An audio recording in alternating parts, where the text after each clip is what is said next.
अच्छा, I want to talk about yorkers. बहुत, क्योंकि जाहिर है धत्ती, आपको बातों से अंदाजा हो जाएगा कि मैं कितना बड़ा धत्ती हूँ क्रिकेट का। अब हम देख रहे होते हैं टीवी पे, अब टीवी पर मैं भी एक्सपर्ट बना होता हूँ पीछे बैठ के, ठीक है, ये कर तू यार, ये कर, और हर पाकिस्तानी एक्सपर्ट बना होता है। अभी अच्छी बात है, बुरी बात है, वो अलग बात है, लेकिन है पैशन, बिल्कुल पैशन है, मोहब्बत है, ठीक है। यार तू यॉर्कर क्यों नहीं मार रहा है, यॉर्कर मार, यॉर्कर मार, यॉर्कर मार। ये यॉर्कर मारने वाली जो हमारी पीछे से एडवाइस चल रही होती है ना, शोर चल रहा होता है, दुआएं चल रही होती है कि अल्लाह ये यॉर्कर मार दे, और बॉलर यॉर्कर नहीं मारता, ठीक है। जितने भी बॉलर्स हैं, जितनी, मैं शाहीन आफरीदी से लेकर भी पीछे तक जाऊंगा ना, जितने ही बॉलर्स हैं, हम जब मैच हार रहे हैं, मैच फंसा हुआ है, और बॉलर यॉर्कर नहीं मार रहा, और बॉलर यॉर्कर नहीं मार रहा, और बॉलर को छक्के चौके पड़ रहे हैं, रन्स जा रहे हैं, लेकिन वो यॉर्कर नहीं मार रहा, ऐसी सिचुएशन मैंने बहुत मरतबा देखी हैं, ठीक है।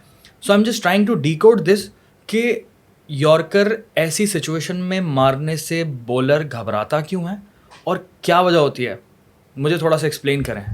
मैं इसकी सिंपल सी आपको एक बात बताता हूँ। यॉर्कर ना सबसे अंडररेटेड बॉल है। ओह, रीज़न, वसीम भाई, वकार भाई, शुएब भाई क्यों मारते थे इतनी?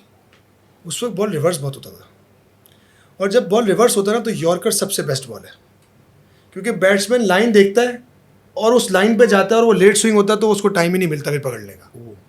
लेकिन अब की क्रिकेट में 2 नए बॉल लग गए, पिचेस इतनी ऐसी हाल है, स्क्वायर पे अब वो यानी टर्फ वाला स्क्वायर नहीं होता, ग्रास वाला स्क्वायर होता है, तो बॉल रफ होता ही नहीं है। एक बॉल पे 24 कैमरे लगे होते हैं, आप बॉल को कुछ कर नहीं सकते। To be very honest, that's true, to be very honest, क्योंकि हमारी डोमेस्टिक क्रिकेट मैं में हो बात जाता करूंगा है, जेन्युइन। हमारी डोमेस्टिक क्रिकेट में आप कुछ भी कर लो ना बॉल को। डोमेस्टिक क्रिकेट में आप पास्ट में भी चले हैं तो पीछे सब कुछ हुआ है, हाँ, और बड़े बड़े स्कैंडल्स भी आए। अब वो चीज़ हो नहीं सकती। स्कैंडल्स तो आए, लेकिन अब रिवर्स करने के लिए बहुत बड़ा आर्ट चाहिए। वो आर्ट क्या है, मैं आपके थ्रू में बताता अपने यंगस्टर्स को भी, और जो भी दैट्स ट्रू। आपने बॉल की केयर करनी है। अब वो केयर कैसे होगी कि आपने जब नया बॉल हाथ में लिया है और आपने जब बॉलिंग स्टार्ट की है, तो ये पूरी कंबाइंड टीम एफर्ट होती है उस बॉल को केयर करने के लिए, जो आखिरी 15 ओवर में आपको रिवर्स देती है। अब डिटेल वो कैसे होती है कि अगर बॉल आपने किया, आपको अंदाजा हो गया कि भाई इस वाली साइड पे बॉल पे निशान लग गया है, तो अब उसके अपोजिट आपने शाइन रखनी है और कंटिन्यूसली उसको थ्रो भी करना है, तो उस वाली कोशिश करने के क्रॉस सीम मारनी, तो ताकि वो लगता रहे, रफ होती रहे। और जिस फील्डर के पास बॉल जा रही है, कीपर या स्लिप वाले के पास जा रही है, तो उसका काम बनता है कि वो हल्का हल्का रफ करके बॉल बॉलर तक पहुंचाए। Slow, it's a slow process. आप भले 2 सेकंड ले लें, तो ये जब प्रोसेस से पूरा आता है, बॉल बॉलर के हाथ में आता है ना, तो वो शाइन बरकरार रहता है, और 35 ओवर है, स्विंग भी चलता रहता है, और जैसे ही आप मिडिल ओवर्स में आते हैं तो फिर रिवर्स स्विंग भी शुरू हो जाती है। क्या बात तो है, बॉल मांगती है केयर, क्या डिटेल है यार। और ये केयर अगर आप नहीं करेंगे तो फिर आप डेप्थ ओवर्स में यॉर्कर मारने में डेफिनेटली घबराएंगे। रीज़न ये है कि जब आप यॉर्कर के लिए जाते हैं ना, तो आपके दिमाग में सबसे पहला डाउट पता है क्या आता है कि मेरी यॉर्कर की एग्जीक्यूशन अगर सही जगह नहीं गिरी तो मुझे 100% बाउंड्री लगनी है, फुल टॉस या फिर half volley. Oh my god, दोनों बॉलें ऐसी हैं कि यॉर्कर के बाद अगर एग्जीक्यूशन आपकी सही नहीं है तो मैक्सिमम चांस है कि आप हिट खाओगे। तो मेजॉरिटी बॉलर्स जो है ना, वो डरते हैं यॉर्कर करने में। मैं भी आपको रिसेंटली अभी किस्सा सुनाऊँ अपना, जो मुझे 4 छक्के लगे PSL में। मेरी सबसे बेस्ट स्ट्रेंथ है, क्योंकि मैंने टेप बॉल खेली, मैं अब यॉर्कर को बैक करता हूँ, क्योंकि मुझे पता सबसे सेफ बॉल है मेरे हिसाब से, क्योंकि मेरे को कंट्रोल बहुत है उस पर। लेकिन आपकी मैंने यॉर्कर्स देखे हैं, बहुत गंदी एग्जीक्यूट है, प्रॉपर। क्योंकि मेरी यॉर्कर मेरी स्ट्रेंथ है, तो मैं अपनी स्ट्रेंथ को बैक करता हूँ। मैंने टिम डेविड से 4 छक्के खा लिए सिर्फ इस वजह से कि मेरी स्ट्रेंथ हुआ है। लेकिन उससे भी मैंने एक चीज़ लर्न करी कि अगर आपकी स्ट्रेंथ है और उस दिन आपका दिन नहीं हो और एक वो एग्जीक्यूशन नहीं हो रही, तो you have to plan something else, फॉरन। लेकिन वो प्रेशर इतना होता है, इतना कम टाइम होता है कि आपका दिमाग उस वक्त ऑन द स्पॉट चलता नहीं है। वो आपको बाद में रियलाइज़ होता है कि यार काश मैं उस वक्त एक अच्छा लेंथ बॉल कर देता, काश मैं थोड़ा सा स्लो वन बाहर कर देता, तो वो चीज़ें आपके दिमाग में बाद में आती हैं जब आप कमरे में आके लेटते हैं। लेकिन मैं इसका काउंटर इस तरह देता हूँ कि अगर मैं बॉल कर रहा हूँ, ठीक है, पहला नहीं हुआ एंड आई एम थिंकिंग कि मेरी स्ट्रेंथ है, तो I will be like I am so still confident कि यार दूसरा तो होगा, लगेगा, आई एम स्टिल कॉन्फिडेंट तीसरा होगा, आई एम स्टिल कॉन्फिडेंट चौथा होगा, क्योंकि मेरी स्ट्रेंथ है, मेरा एक्सपीरियंस है, और वो नहीं हो रहा क्योंकि दिन नहीं है। Good point, very good point. दिन नहीं है, क्योंकि क्रिकेट ऐसी गेम है कि जिस दिन आपका डे होता है ना, तो उस दिन आपको बैड बॉल पे भी विकेट मिल रहा होता है, और आप अच्छी बॉल पे तो हर आउट कर ही देते हैं, बैड बॉल पे भी विकेटें मिलती है। बैड बॉल क्या होती है? बैड बॉल फॉर एग्जांपल कि आपने कोशिश की यॉर्कर करने की, फुल टॉस हुआ, बैट्समैन ने मारा, मिस टाइम हुआ, सामने कैच हो गया, फॉर एग्जाम्पल आपने लेंथ बॉल की है लेकिन वो वाइड बॉल है जो बैट्समैन को रूम देती है कि आप कट या कवर पे पंच मारो, लेकिन वो एज लग के कीपर के पास चली जाती है, जो मेजोरिटी ऐसा नहीं होता। अच्छा, आप बॉलिंग करते हुए सोचते होगे या अल्लाह आज मेरा दिन अच्छा हो जाए, टू बी वेरी ऑनेस्ट। नहीं, अगर विकेट आ जाए इस तरह की बॉल पे आप सोचते हो कि अल्लाह शुक्र चौका शुक्र नहीं है, हुआ। बिल्कुल ऐसा ही है। मैं एग्जांपल दे रहा हूँ ना, मैं पीएसएल सेकंड में ब्रैंडन मैककलम मेरे सामने, और Brendon McCullum to be very honest so dominating player in T20 cricket के वो पहले बॉल से ही मारना शुरू कर देता है, उसके पास कोई क्लू ही नहीं है रोकने का।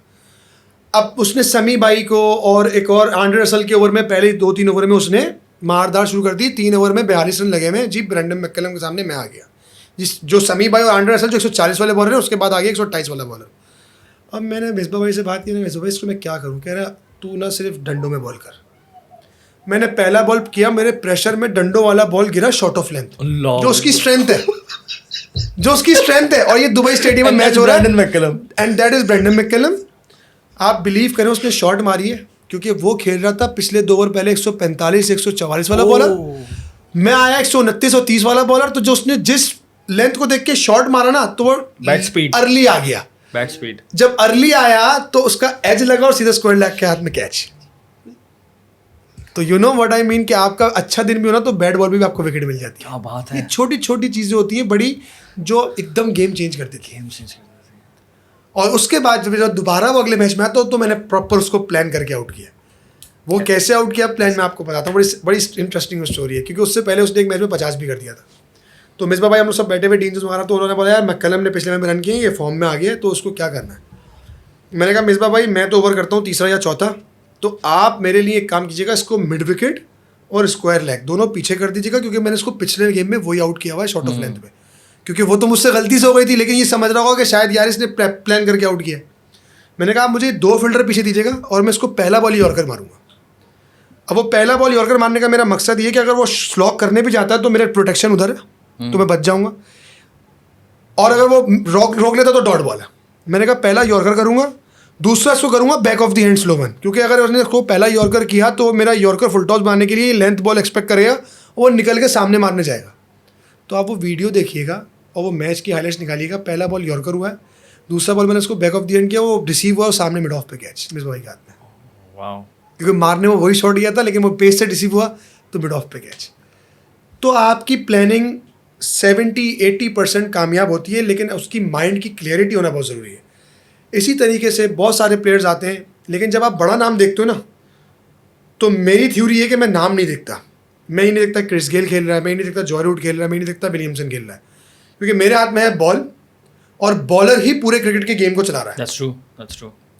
तो आपको ये बस फोकस होना चाहिए कि मेरी जगह ये है, मैंने उस जगह को देख के बॉल करानी है। क्योंकि रोमान भाई अगर आप क्रिकेटर को देख लेंगे, फॉर एग्जांपल आपने कोहली को देख लिया सामने, फिर वो आपके सामने कोहली आ Threat आता है गया, आपके दिमाग में, फिर वो बिला आपके वजह सामने का। कोहली Yes. आ गया कि भाई ये तो आउट ही नहीं होता। Yes, वही वाली उसके सोच पास है ना। इतनी शॉट्स हैं, वो अच्छी बॉल को भी मार देगा, आप उसके बारे में सोचने लग जाओगे, आप अपने बारे में नहीं सोचोगे कि आपके अंदर क्या स्ट्रेंथ है। या तो मैं जब बॉलिंग कंसल्टेंट भी बना था ना PSL 6 में, तो मैं यही बात करता था कि अपनी स्ट्रेंथ देखो, दूसरे को छोड़ दो। दूसरे की स्ट्रेंथ पे जा रहे हो और उसके चक्कर में अगर आप अपने वीक पॉइंट पे चले जाते हो, तो फिर फेलियर किसका है? आपका अपना। सही बात है। आप अपनी स्ट्रेंथ को बैक करो, उस पर आपको मार लग जाए, फाइन, कोई इशू नहीं है। तो यही मैं हमेशा बात करता हूँ कि अपनी स्ट्रेंथ पे रहना चाहिए इंसान को।